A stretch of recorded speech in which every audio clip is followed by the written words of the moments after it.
taking it kind of like a step further into understanding that people just are mirroring back those areas of ourselves that we can't see. They mirror back to me the parts of myself that I can't see, and the parts that I don't accept about myself. Like, for example, if I have like this idea to do something, and I go and I tell somebody that's close to me that oh, this is what I want to go do. Or if I pick out an outfit that's a little risque or a little, it might not be like mainstream. Whenever I would get the comment back was, you look ridiculous in that, or you're going to look ridiculous doing that, or you are just going to make a fool out of yourself in this situation. I used to take it really personal, and then I'd be like, well, really? Do I really look that stupid? Do I really look that bad? Do I really do this? Do I really... Or, then having a fear of going through with whatever actions it was that I was so excited about, and now I'm scared to do those actions because someone just told me, well, they're all going to think that you're a fool.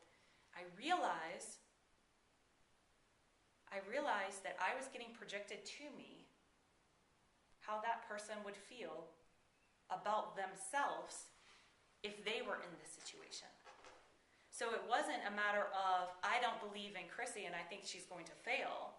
It was truly, I believe that if I took the risk that Chrissy's getting ready to go take, that I think people would view me as a fool, or would view me as being ridiculous. I view that if I was in that situation, I would be scared that I would fail or that I was inadequate. And that's truly what was being said to me. So when that got thrown out at me, at first it would sting. I don't know about y'all, but for me it stings. And I feel a little shooken. But then I discipline myself to say back, I'm sorry that you feel that if you were in my shoes that you would be a fool. But I know that I can do this, and I'm going to do it. And it's very interesting what happens with the other person, because all of a sudden they ain't got so much to say.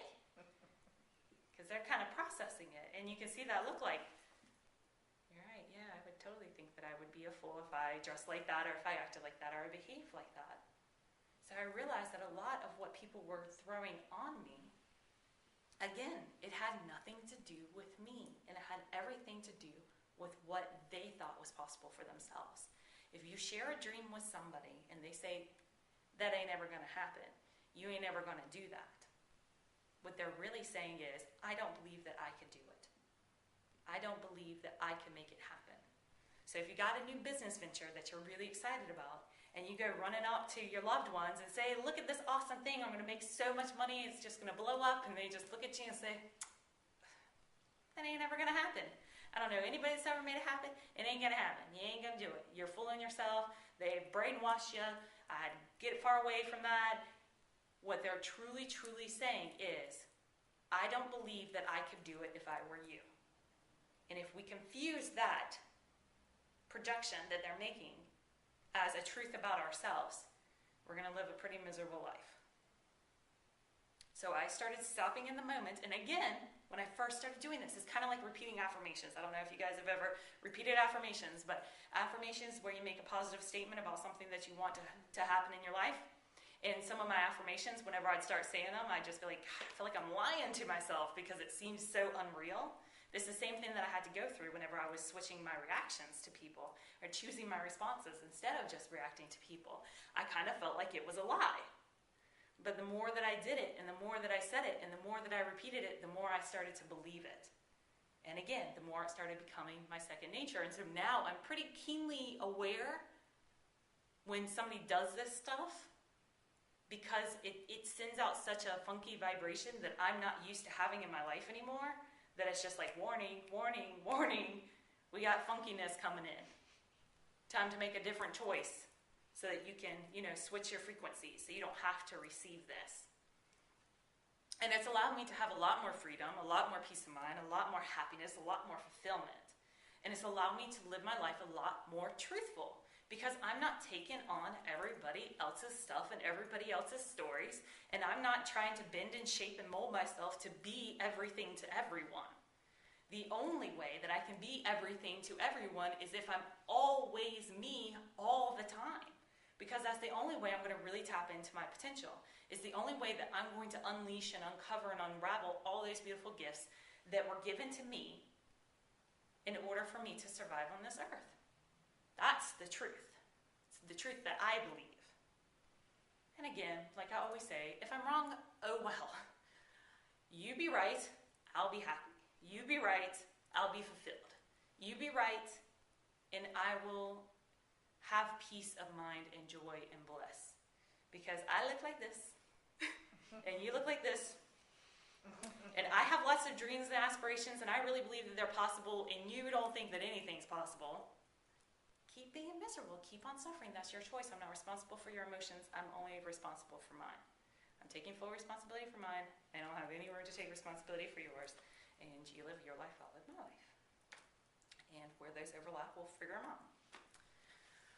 So understanding that a lot of what gets projected is just the other person's belief system helped me to stop taking on stuff that wasn't mine. And on the same turn, again, I realized, well, if I create my reality and the people are reflecting back within me, that which I can't see for myself, then what is it that is for me? What is it that's being played out that is a lesson for me to take on? That is something for me to become more aware of for myself. So what I started doing was just really, really owning the fact that the people around me are a physical manifestation of the parts that I don't like. So when I got someone, especially the people that are close, because I'm sorry, for me, I don't know about y'all, but for me, the people that are closest to me, it stabs a little deeper. It penetrates a little harder. It's kind of easy to just shake off and be like, well, they're obviously having a bad day whenever a stranger's kind of unkind. But when someone that loves you and that you love or that I love and loves me and they're being unkind and unsupportive and saying hateful things and just, it really, really hurts me to the core of my being. Instead of being the victim of my circumstances, I started really just picturing them as a literal mirror.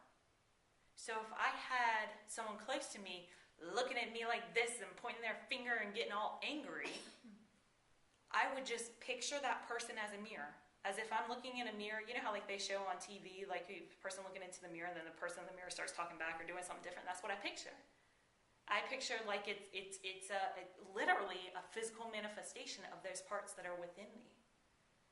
And when I started looking at it like that, instead of getting so defensive, it made my heart really, really sad. It made me sad that I would talk to me that way. Now again, it's a little bit of a mind trick, but for me it was really worth exploring.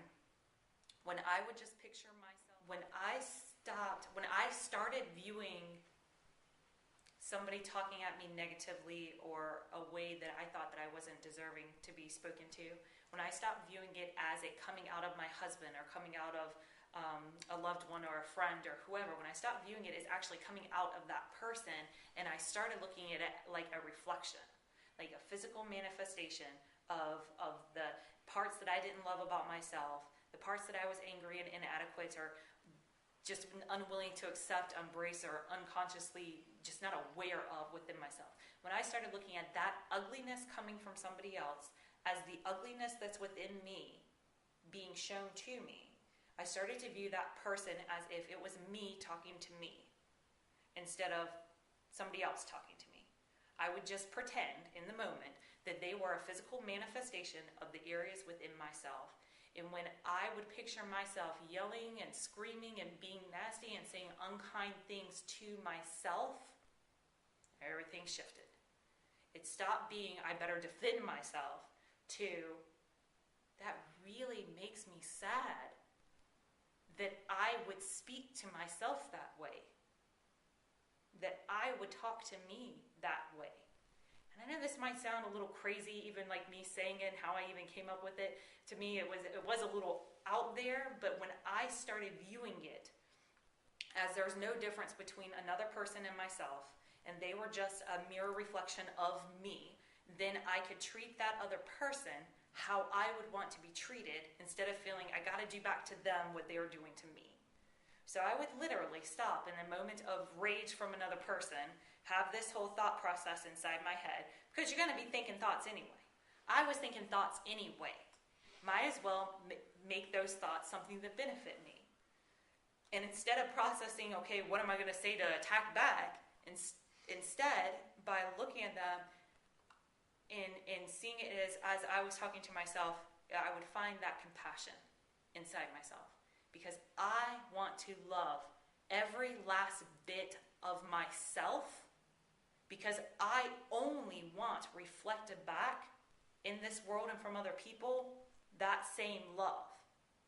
So if I want that unconditional, all-accepting love from other people, I want it for myself so that it's always reflected back. So there is no other option. And I would stop with a loved one in that moment of rage or senseless attacking, however you want to explain it, and I would literally be moved to tears, not because I'm being yelled at in victim tears, but true compassion tears, sad that I would feel that way about myself. And I would literally walk over and just hug, because I pictured it was me walking up to me and hugging myself and holding myself and loving myself. And that's where a lot of things really changed for me. Because I don't know about you guys, because I don't know if you've ever had this experience, and I've never really had the experience where somebody did this to me, where I was in a fit of rage and they just came over and started hugging me. But when I've done that, you just can't fight that. And even if you fight it and, get off me, get away from me, then just send that love and let that person go be in their fit. That was just a huge revelation for me, and it was a big game changer for me, and it really shifted things, and it allowed me to make